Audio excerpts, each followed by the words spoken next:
You finally sit down to rest, and within minutes, something feels off.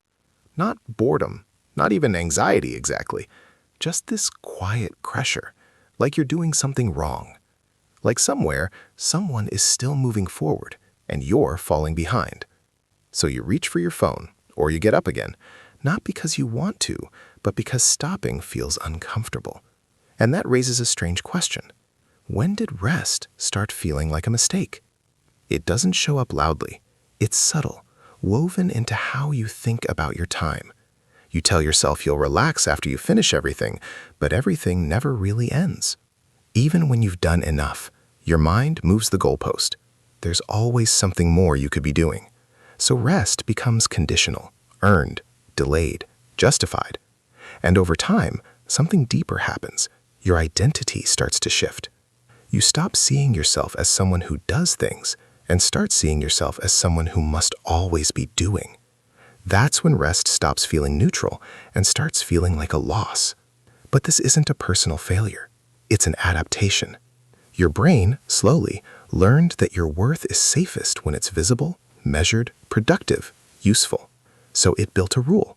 Movement equals value. Stillness equals risk. Not because it's true, but because it once helped you feel in control. There's a concept in psychology called reward conditioning. Your brain links actions with emotional outcomes.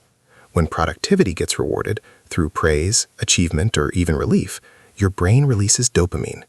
Over time, it builds a loop. Do more, feel okay. Now imagine your mind like a treadmill. As long as you're moving, everything feels stable. But the moment you step off, it feels like you're going backwards, even if you're not. That's the illusion. Rest doesn't feel neutral because your brain hasn't learned how to associate it with safety. So you can start retraining it, slowly. First, redefine enough before you start. Set a clear, limited target for your day because your brain needs a completion signal or it will keep extending effort endlessly, like deciding to finish just 3 tasks instead of working endlessly. Then, practice structured rest, where you schedule rest like a task instead of treating it like a reward, because predictability reduces guilt, like taking a 30-minute break at a fixed time without negotiation. Notice the guilt without obeying it. When it appears, label it instead of reacting, because awareness weakens automatic loops, simply thinking, this is that productivity guilt again. And build new associations with rest by pairing it with something genuinely enjoyable, because your brain rewires through repeated positive experiences, like sitting in silence with music or sunlight without multitasking. Think of your mind not as a machine, but as a system trained by repetition. Right now, it only knows one pattern. Effort equals safety. But patterns can change, not by forcing rest, but by teaching your brain, slowly, that stillness isn't danger, it's part of balance.